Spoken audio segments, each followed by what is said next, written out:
My name is Tim Davis. I'm a cloud and developer advocate with VMware. We're a really small, really new team to this company. We have about 20,000 plus people that do vSphere and our other core products really well. I'm part of a group of 6 people who do pretty much anything but vSphere. You know, I'm focused on public cloud. I'm focused on DevOps. I'm focused on the app itself, not necessarily the infrastructure that comes along with that app. So today we're going to talk about being budget conscious in a continuously automated world, and really we're going to kind of go through what some of that actually means. I've got very few slides here because I really can't stand slides, and then we're going to jump straight into a real world demo. That really, I've got thanks for Cullen over here and Kelly over here. They were a huge help from us from GitLab in actually getting this set up and working. So let's jump into it. Real quick, as you can see by my t-shirt and some stickers that I've got, we are at CloudJourney.io, or CloudJourney.io is a website. This is going to be the cloud and developer advocacy website for VMware. You are not going to see a whole ton of VMware-specific content. It may involve some of our products here and there. But for example, some of the biggest things that we've been doing lately is involving GitLab and how we've been using them to kind of create this continuous verification pipeline, which we'll go over here in just a bit. So the agenda. We're going to do it live entirely. I'm going to do a whole lot of demos, so we're going to make sure that that goes really well. But we'll just kind of wing it other than that and see how it goes. So, CI/CD pipelines. Is there anybody here that doesn't understand what that is or what that means? Nobody asked you. Great. Okay. Obviously, these are the vehicle for builds and deployments. This is one of the most important things in the software development lifecycle. So with that, there's a lot of things that kind of come after the fact with that. And that's going, oh, I had 2 slides. That's going to be things like security, things like budget checking, things like performance checking. A lot of times, these things are done after the fact. Now, generally in CI/CD pipelines, you're going to have performance checking and kind of stuff like that, smoke testing, things that are built into the pipeline. But really, things like cost and things like security, these are generally done after the fact. The reason that I know that is because I worked for a company where nobody cared about cost until the finance guys came and started yelling at you. That's when all of a sudden you had to go back through and you had to clean out your environments. You had to bring yourself back under budget and keep going. Well, why not bring that into the CI/CD process? Why not make sure that every time you're going through and iterating and deploying, you're within budget? Same thing for security. Why not go ahead and make sure that you are bringing security not just as an afterthought for pushing to production, but during the development process, so that anytime you want to make sure that you've got everything there, you're doing a check, and if you fail that check, don't deploy. There's no point in deploying something if it's not secure. So with this actually brings through the idea of continuous verification. And what that means for us, and this is the one thing that I will flat out read for you, it's a process of querying external systems and using information from the response to make decisions to improve the development and deployment process. So what we're doing is we're actually going through and making continuous checks to different systems for performance, for cost, for security, all within the development pipeline. Now, if we look here, this is going to really increase efficiency. So we're coming through, and you can actually see, a standard pipeline with this. So that's going to be this little bit right here. You've got your source repository, you've got all of your pipeline stages, you've got your deployments, and then, sometimes finance people check the budget and yell at you later. Sometimes the security guys tell you, well, it's not working because you didn't submit the right requests on time for production. Well, what we're doing with continuous verification is we're kind of extending that pipeline, and we're making it part of the stage, or a stage as part of the overall pipeline, so that if any of that fails, we're not going to continue. We don't want to continue deploying things if it's not secure, if it's not within budget, if it doesn't perform well.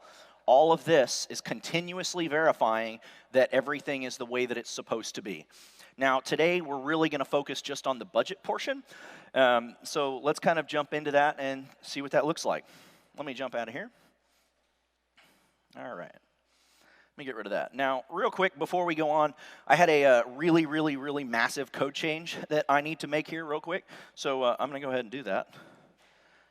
And that involves me deleting that comment and committing my changes. Great. So let's kind of talk really quickly here about the application that we're working with. So this is an application that our team put together. It's based off of the Hipster Shop open source code base, but we've actually gone through and changed quite a bit of it. We've turned this into a microservice architecture application, and we've actually changed and refactored a lot of the code so that we have multiple different code bases inside this one application. We have a couple of services that run Python with Flask. We have a couple of services that run Node.js. We have a couple of services that run with Golang. So it's kind of all over the board for all of the different things that we're doing here. So let's take a look at our app. So we've got cart, catalog, front end, order, payment, and user. These are all of the different microservices that we're using. And can everybody read this pretty good from where you're at? Good? Okay, sweet. So one of the things that we've set up inside of our GitLab pipeline is we want to make sure that we are as efficient as possible. Now, we can go through and execute this pipeline, and we can do builds on all 6 of these services every single time one of these services is updated. But, you know, DevOps is all about efficiency. It's all about failing faster. We don't want to build all 6 of those services if we've only made a change to one service. So we've actually come through, and we've set up our pipeline so that it will only build whatever specific service we've made a change to. So if we actually come in here and look at pipelines now, we should have our new pipeline execution running, and we're only going to be running a build on cart because, you know, I went in there and I made my massive change of removing my one comment to cart, so that's what we're going to do. Now, this is going to go through, it's going to do the build, it's going to do the container scan, it's going to do our governance checking. So we're going to go through and we're going to make a check for our budget, and we're going to make a check for our security and make sure everything's good. We're then going to go through and we're going to deploy to staging, which is just going to be a Kubernetes cluster that's currently based off AKS. Then we're going to go through and we're actually going to do our performance checking. So we're going to go through and we're going to run a traffic generator, which is Locust based off Python, and this is just going to start hammering our application in the staging environment with a whole bunch of requests. Since this is an e-commerce application, it's going to start trying to log in, it's going to find users, it's going to add stuff to cart, it's going to check out, and it's pretty much just going to make sure that this application is being punished as much as humanly possible. At the same time, we're also going to go through and we're going to make a performance check. So we're going to make an API call out into Wavefront, and we're going to make sure that the front end of this application is responding the way that it should be, even under a tremendous load of the traffic generator. If all goes well, we're going to go through and we're going to deploy to production. So with this, the thing we're going to be looking at today is budget checking. Now, with that, we're going to give this a little bit of time to run here, and we're going to jump over into CloudHealth. And this is a platform that some of you may be using, some of you may have heard of. This is a VMware product, but really all of the concepts we're going to talk about today for continuous verification and the budget checking, all of this can be ported to pretty much any system that you have that is API accessible. You're just going to go out, make an API call, pull back a number, and say, am I within budget? Am I not within budget? For this, like I said, we're going to go ahead and use CloudHealth here. So since we are using AKS, we're going to go to the Azure dashboard here. We're going to go to cost, and we're going to go to current. We're going to come through, and we're going to filter for our specific perspective. Now, in CloudHealth, a perspective is just a set of resources that means something to you. You could do a perspective by application A or B. You could do a perspective based on team A or B. That way, you're only seeing the information that's relevant to what you need. So we're going to go ahead and we're going to use our pipeline demo here. We're going to choose our AKS O2 and O3 clusters. This is going to be O2 for our staging cluster, and O3 is going to be our prod cluster, and we're going to go ahead and update. And we're going to see exactly how much we are currently spending this month on this cluster. And as of right now, we're looking at about $370.87. So, you know, may not seem like a lot, may seem like a lot, you know, depends on what you're doing. So for ours, we're going to go back and we're going to take a look at exactly what this budget check actually looks like. Now, let me jump into the files and jump into the GitLab CI YAML here. And, oh, I passed it, budget check. So, this is going to be the code that we have for our budget check stage. We have it for stage governance check. The name is budget check. You see the image that we're using here is a container that I created a while back that just has everything that we needed at the time, and that was going to be based on Alpine, so it was small, and it had Python and it had kubectl. The script that we're doing is, because of the way that the GitLab runners works, every time this gets loaded up, it's immediately going to do a git clone, and it's going to pull down those files so that we have a working copy of our repository to work from. So we're essentially just going to come through, we're going to make our Python script executable, and we're going to go through and we're going to execute it. Now, once that script goes through, it runs, it checks everything, it's going to actually write an environment variable into GitLab if it's over budget. So then what we're going to do is we're actually going to come through and we're just going to run a simple bash if then else. And we're just going to say, if this environment variable equals this, then exit 1. Now that's just going to be a hard exit code, which means it's going to error out the stage, and that pipeline is just going to stop. Now, all of our main checks are based off of this if then else. So if we come down here and we look at our wavefront check, if this environment variable is written, we're going to go ahead and echo alert, and we're going to exit 1. So essentially what this is doing for all of our checking stages is it's saying, if there's a problem with this stage, cancel the pipeline. We're done. We don't want to move on. There's no point in deploying to staging, deploying to production, or anything like that if you're over budget, if it's not performing well, or if it's not secure. Now let me show you what the actual Python file looks like for that. That's going to be this GitLab budget test. So we're going to come through, we're going to look at our API URL and our headers. Then we're going to come through and we're going to read from a policy.json. This is going to be where we actually have our budget set into that system. So we can say, what is our overall budget? What's our stretch budget? So if we're, kind of within a little gray area, it'll allow us to continue, but we'll know that we're over budget. So with this, we're going to come through and we're going to run that API query to this report in CloudHealth that we just looked at. We're going to come through, we're going to do interval monthly so that we make sure we know exactly what we're doing that month. Then we're going to come through, we're going to make sure that we get the response 200, so we want to know that we did have a successful API query. Else, we're going to go through and return out. Then we're actually going to come through, and this is where we're going through and parsing the JSON payload that's coming back to us from that query. We're telling it exactly where that budget number to look for is. And then we're coming through, and we used to have a way of doing it where we did just a little text file as an artifact, and we were using GitLab to say, if this artifact exists, then cancel the pipeline.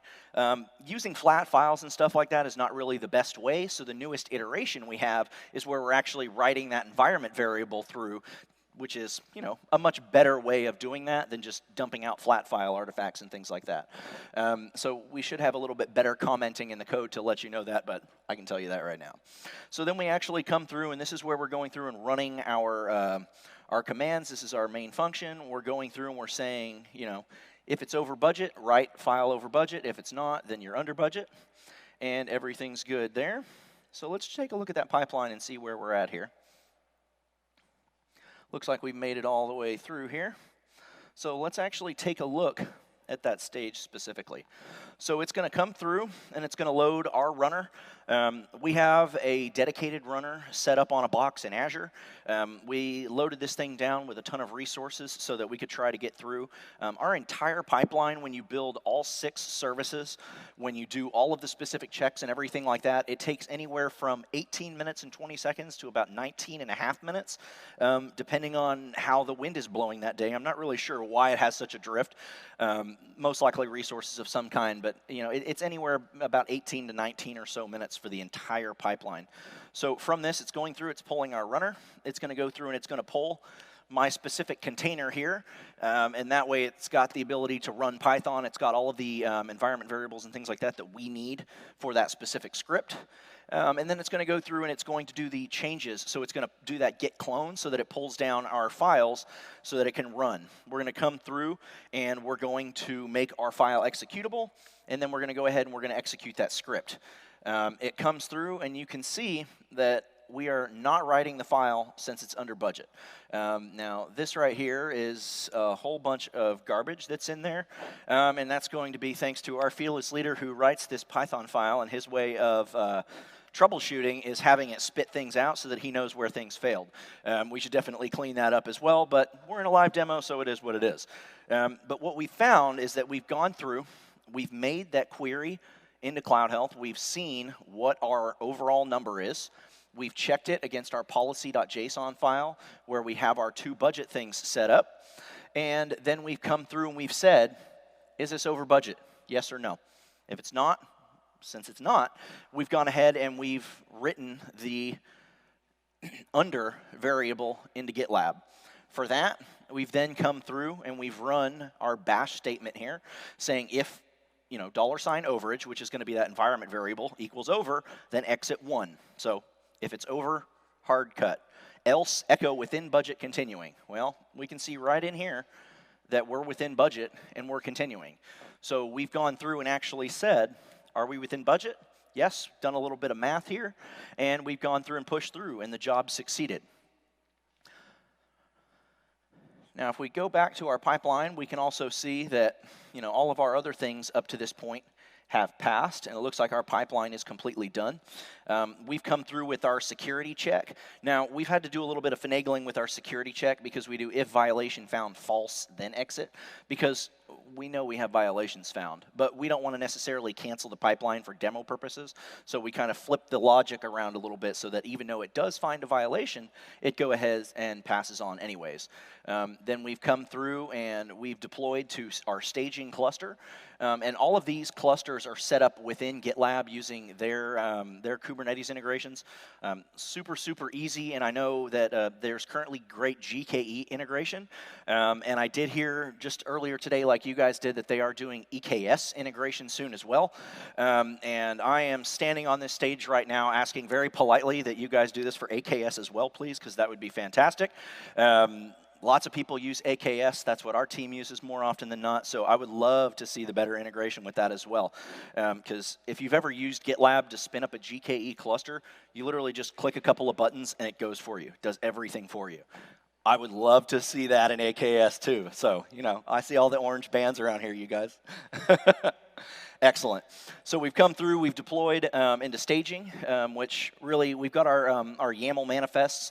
Obviously, since we didn't make any big changes here, everything shows as unchanged. One thing that we did here specifically for our deployments is we've actually utilized one of GitLab's pre-built-in environment variables called GitLab user login.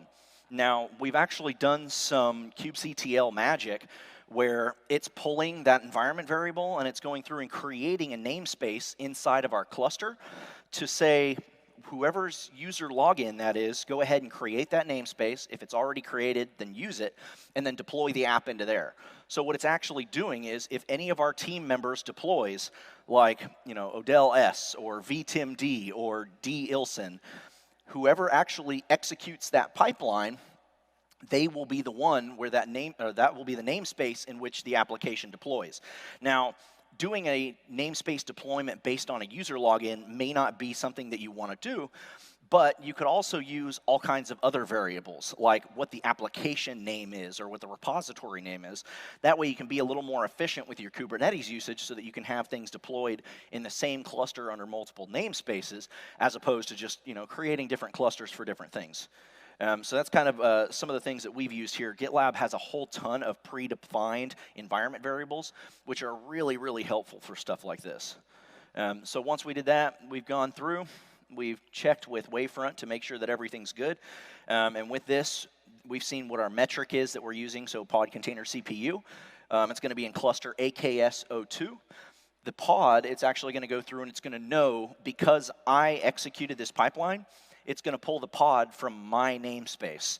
So it's going to go through and it's going to check for the threshold. Everything is good, and it's going to go ahead and pass. So this whole thing, going through and checking that budget, going through and checking the security, going through and checking the performance, all of this kind of thing can help speed things up. That's that idea of continuous verification that we were talking about. Instead of making them an afterthought, instead of getting yelled at by finance later, instead of having to take care of all of that kind of stuff later, just bring that inside the pipeline. And like I mentioned a little bit earlier, all of the stuff that we've talked about here, it is built on GitLab. It is using, VMware products like VMware Secure State for security, Wavefront for performance, and CloudHealth for budget. But it doesn't matter what you use. I mean, I know we're at GitLab, but I mean, some of you may use Jenkins or something like that from here to go. As long as you can run these scripts and the platforms that you're querying can make those API calls, you're good to go. Now, we use GitLab for this because it's super easy, and we had a lot of great support from everybody. They made this idea of helping us build this continuous verification pipeline super simple, and this is something that we are currently working on sanitizing this directory so that we can open source it and post it out there. But for the time being, if any of you are interested in any of the scripts or the files or the logic from this, feel free to reach out to us. I'd be glad to, personally sanitize it and give you a copy of it. That way you guys can use, whatever you like from this idea here. Anybody have any questions or anything like that? Yes? Yep. Yep.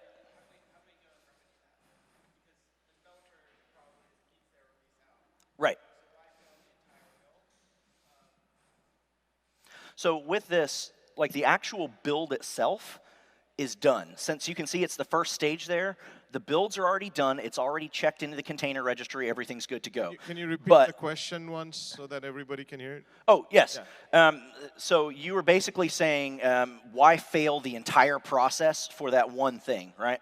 Exactly. So if you have a problem, going through and pushing to production is not something that you want to do. The way to remedy that, which I believe is the original base of your question, you can either go through and try to automate those kind of things, depending on what kind of platform you're using for checking budget and things like that.